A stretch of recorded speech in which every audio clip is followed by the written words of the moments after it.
मुख्यमंत्री जाकर के पीड़िता से मिल चुके हैं, आप तो वो नहीं दिखाएंगे। सुनिए ना, आपकी डिमांड है चीफ मिनिस्टर से। क्यों नहीं भाई, चीफ मिनिस्टर ने कहा क्यों नहीं जाए, सही वक्त आएगा वो क्यों नहीं जाए? अच्छा वक्त अपने हिसाब से सुनिए। पहले पुलिस की रिपोर्ट है कि घोषपारा में भीड़ हिंदुओं के घरों पर हमला करने जा रही थी। मैं अपनी ओर से नहीं कह रहा हूं, पुलिस की चेतावनी पर भीड़ नहीं मानी, पुलिस ने हमला किया, बाद में पुलिस ने बल प्रयोग किया। ये पुलिस की रिपोर्ट है, मैं अपनी बातें जिक्र नहीं कर रहा हूं। अगर आप अपनी पुलिस की नहीं मान सकते तो फिर ये आपकी सोच, आपको मुबारक हो। और सुनिए, क्या ये झूठ बोलिए? अरे सुनिए ना, आपकी बोलिए लाखों लोग मर गए, लेकिन बंगाल सच जानता है जितना झूठ बोल रहे बीजेपी को वोट नहीं मिलने वाला। नहीं, बीजेपी बंगाल में गवर्नमेंट नहीं बना सकती। अरे सुनिए तो भाई, अभी एक फैक्ट चेक से आप डर गए, एक फैक्ट चेक से डर गए, इतनी बौखलाहट हो गई सिर्फ एक फैक्ट चेक से। आपकी पुलिस की रिपोर्ट की बातें ही आपके सामने रखी तो आपको इतनी बेचैनी हो गई कि सुन नहीं रहे। सुनिए एक और फैक्ट चेक सुनिए, अरे एक और फैक्ट चेक सुनिए। दलाली कर लीजिए। अरे सुनिए तौसीफ खान, ये दलाली आप करते होंगे और किसके लिए दलाली कर रहे हैं? ऐसे शब्द सुरक्षा भाषा मेरे सामने मत इस्तेमाल करिए। अब सुनिए एक और फैक्ट चेक सुनिए। हाँ मुझे मालूम है, ठंडा किया जाएगा। किसको डंडा मारेंगे? किसको डंडा मारेंगे? है हिम्मत तौसीफ खान, किसको डंडा मारेंगे? आरएसएस बजरंग दल किसको डंडा मारेंगे तौसीफ खान? दंगा करने आ रहे हैं, किसको डंडा मारेंगे? डंडा मार के ठंडा किया जाएगा। तो क्यों क्यों क्यों नहीं डंडा मारा? क्यों डंडा मार के ठंडा नहीं किया? जितने यहाँ पे आ रहे हैं ना बाहर से, अरे तो किसने रोका था? झारखंड से तौसीफ खान किसने रोका था? किसने रोका था डंडे से मारकर ठंडा करने के लिए? ऊपर से यूपी से सीएम योगी ने कह दिया कि डंडे वाला इलाज चाहिए, लातों के भूत बातों से नहीं मानते। तो बड़ी दिक्कत हो गई थी कि डंडा चला कैसे सकते हैं भाई? उनको डंडा मार के यहाँ ठंडा किया जाए। नहीं सुनिए ना, तो मार दिए होते, ठंडा कर दिए होते। अब सुनिए ना, अरे तौसीफ भाई, अरे इतनी बेचैन मत होइए, एक और फैक्ट चेक ले लीजिए। रुकिए तौसीफ खान, एक और फैक्ट चेक ले लीजिए। हमारी ग्राउंड रिपोर्ट है घोषपारा से, जहां पर हिंदुओं के घरों पर स्याही के निशान लगाए गए, टारगेटेड अटैक था।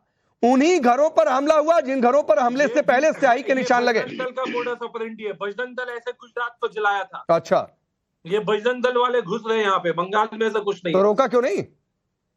रोका क्यों नहीं? ना सबको अरेस्ट किया जा रहा है ना। अच्छा, कितने अरेस्ट हुए बता दीजिए। पहले हमला करवा दिया उसके बाद, ठीक है आप बता दीजिए वेस्ट बंगाल पुलिस ने कितने अरेस्ट किए। हाँ नहीं मैंने वो भी बताया, वो भी ग्राफिक्स चल रहा है कितने अरेस्ट हुए हैं। लेकिन तब जब हिंसा हो गई, तब जब खुली छूट मिल गई कि पहले टारगेटेड हमला कर दो, हिंदुओं को पलायन के लिए मजबूर होना पड़ जाए, उसके बाद हम गिरफ्तारी कर लेंगे। बजरंग दल वाले आके इस ठीक है। राधिका खेड़ा ने रिप्लाई करी है और ये कह रहे हैं बजरंग दल का मॉडस ऑपरेंडी है।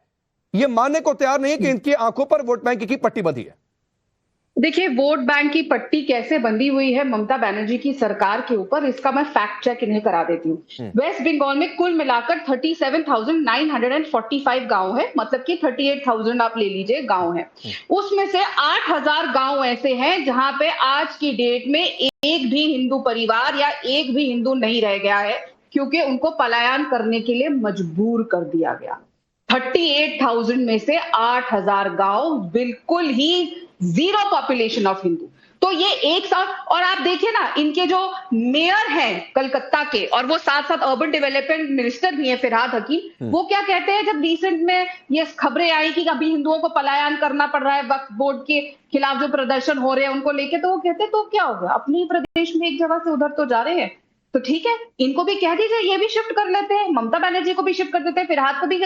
थोड़ी सी छोटी सी बात है, क्या फर्क पड़ रहा है, इधर से उधर अपना घर बदलना पड़ रहा है, अपना परिवार छोड़ के, अपना सब कुछ छोड़ के, अपना जायदाद छोड़ के जानी पड़ रही है, क्योंकि ममता बनर्जी की मुस्लिम अपीसमेंट पॉलिसी ऐसी है कि वो आज प्रदेश को आग लगा रही है, क्योंकि उनको पता है अगले साल जब चुनाव आएंगे तो जब कोई वेस्ट बंगाल का इंसान वोट करने जाएगा तो उसके दिमाग में हर वो बेटी आएगी जिसका ममता बनर्जी ने कैरेक्टर सर्टिफिकेट मांगा था जब उसका बलात्कार हुआ था, उसके दिमाग में आरजीकर हॉस्पिटल का किस्सा आएगा, उसके दिमाग में हर वो इंसिडेंट आएगा जब लोगों को घरों से खसीदकर मारा जाता था। और देखिए किस तरीके की हिंसा हो रही है। वेस्ट बंगाल से ज्यादा मुस्लिम आबादी असम में है। क्या असम में ऐसे हालात हो रहे हैं? क्या उत्तर प्रदेश में ऐसे हालात हो रहे हैं? क्यों आगजनी यहाँ पे हो रही है? क्योंकि अगले साल चुनाव है। और साथ साथ ये भी देखिए, इनके साथ ताल से ताल मिलाते हुए इनकी इंडिया अलायंस के नेता, इन्हीं के बड़े नेता राहुल गांधी चुप बैठे हैं, समाजवादी पार्टी चुप बैठी है, सारी के सारे इनके अलायंस पार्टनर्स चुप बैठे हैं, और ममता बनर्जी और इतनी हिम्मत करती हैं कि वो गवर्नर को बोलती है कि आप यहाँ पे दौरे के लिए मत आइए। खुद हिंदुओं के लिए बोलना नहीं चाहती, हिंदू पीड़ितों के लिए मिलना नहीं चाहती। और एक मुख्यमंत्री के लिए हिंदू मुसलमान कैसे हो सकता है? मुख्यमंत्री के लिए दोनों आपके वेस्ट बंगाल के लोग हैं और दोनों की सुरक्षा सर्वोपरि होनी चाहिए। उनको ये इंश्योर करना चाहिए था कि यहाँ पे इस तरीके की आगजनी ना हो, यहाँ पे इस तरीके के दंगे ना हो। क्यों इनके यहाँ पे हो रहे, जब असम में, जैसा फिर बता रही हूँ, वेस्ट बंगाल से ज्यादा मुसलमान असम, उत्तर प्रदेश आप देखिए, कहीं पे भी पुलिस के ऊपर ऐसे कोई हालात हुए या लोगों को अपना घर छोड़ के जाना पड़ा, नहीं, लेकिन फिर भी आज यहाँ पे इसको ये जस्टिफाई कर रहे हैं और सवाल मीडिया पे उठा रहे हैं। और वो इसलिए उठा रहे हैं क्योंकि मीडिया असलियत दिखा रही है। मैं एक टिप्पणी, मैं शादाब भाई और धर्मेंद्र जी आ रहा हूं, लेकिन एक टिप्पणी अमू जी की यहां पर बनती है, और इसलिए बनती है क्योंकि आप ये देखिए, हिंदुओं के खिलाफ इंसाफ बोलेंगे नहीं, आरोप किस पर लगाएंगे? जो हिंदुवादी संगठन है, कहेंगे बजरंग दल ने करा दिया, विश्व हिंदू परिषद ने करा दिया, बीजेपी के लोग आ गए थे। तो भाई पुलिस के कर क्या रही थी? उठाकर डंडा मारकर सबको बंद कर देना चाहिए था। हिंसा फैल कैसे गई?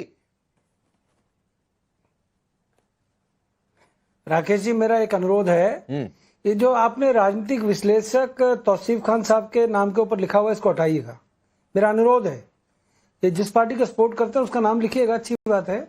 जहां तक पश्चिम बंगाल की बात, मैं पूरा पश्चिम बंगाल घूमा हुआ हूँ।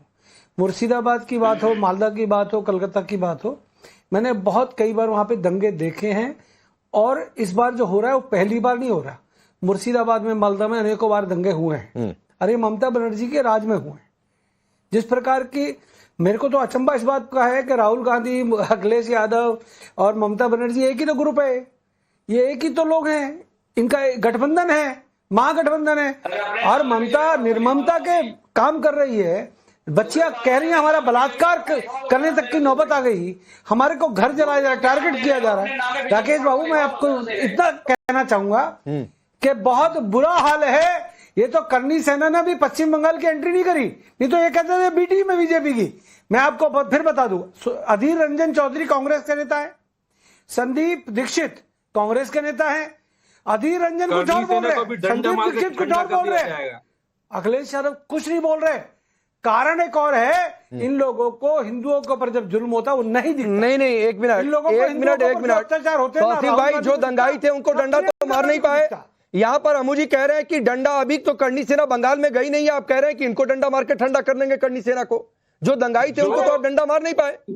जो दंगाई उत्तर प्रदेश, बिहार, झारखंड, जहां से भी निकला वहीं घुसा देंगे। वेस्ट बंगाल पुलिस उसको डंडा मार के, जहां से निकला चाहे वो करनी सेना हो, चाहे वो उत्तर प्रदेश चीफ मिनिस्टर मैं आपको क्या करूं? अरे किसका दलाल हो? बंगाल की माहौल करेगा, साजिश करेगा तो उसको डंडा मार के ठंडा किया जाएगा। अरे हिंदुस्तान का खाते हो और बोलते हो भाषा पाकिस्तान की। अरे आप तो झूठे लोग हैं, झूठे लोग। पश्चिम बंगाल के अंदर आप तो झूठे लोग हैं, झूठे। बंगाल का हो गया। आप झूठे लोग हैं, झूठ बोलते हो, मैं आगे बढ़ता, अफवाह फैलाते हो, रूमर्स फैलाते हो। कैलकाटा हाईकोर्ट ने बोला कि अफवाहें बंद करो। ठीक है, ठीक है, मैं आगे बढ़ता हूं। सभी शब्दों का ध्यान रखें। मैं आऊंगा राधिका जी, मैं आऊंगा। एक बार दो मेहमानों ने अभी तक बोला नहीं है, एक टिप्पणी उनकी हो जाए। अब शादाब चौहान, शादाब, ठीक है अमू जी, मैं आ रहा हूं सर, आ रहा हूं। शादाब चौहान, सवाल बहुत सीधा सा है।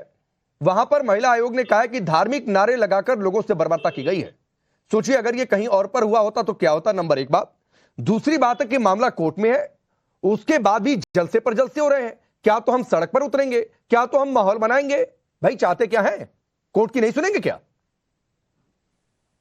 पहली बात तो यह है कि वह without any if and but किसी भी वायलेंस को कंडेम करता हूं, और हमारे देश के किसी भी नागरिक की धर्म के नाम पर अगर हत्या होती है, उसका उत्पीड़न होता है, ये बेहद शर्मनाक है। 21वीं सदी में क्या यही गांधी जी और अंबेडकर जी और पटेल साहब और मौलाना आजाद साहब के सपनों का भारत है? ये बहुत ही विडंबना की बात है और हम सबको उस पर विचार करना चाहिए।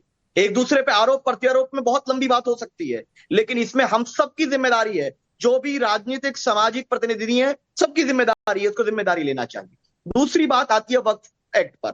देखिए, वक्फ एक्ट पर हमने पिटीशन दाखिल की, वहां मैटर सब जुडिस है, और हमने कहीं भी इस प्रकार की बात नहीं की है कि अब जो कानून हम नहीं मानेंगे या हम कोई इस तरह की वायलेंस की बात करें। हम कह रहे हैं कि हम हर वो रास्ता अपनाएंगे जो भारत के संविधान ने असहमत होने पर हमको दिया है, और उससे हमें कोई नहीं रोक सकता। हमारी आवाज को दबाने का अगर कोई प्रयास करेगा तो ये जान ले कि अरे शादाब भाई, कहां से आवाज दबाई जा रही है?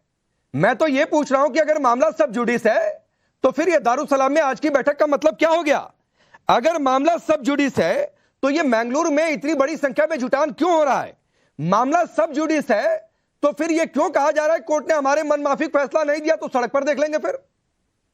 बिल्कुल राकेश भाई, आप 2019 में जब बाबरी मस्जिद वर्डिक्ट आया था तो लोगों ने कहा था कि अगर मंदिर नहीं बना तो खून की नदियां बहेंगी, तब प्रोटेस्ट तब भी होते थे। तो अपनी बात कह रहे हैं क्या, ये बताइए कोई असंवैधानिक कार्य अगर हुआ हो तो बताइए क्या? मतलब माहौल बनाने के लिए कह रहे हैं। आप सुन लीजिए सर,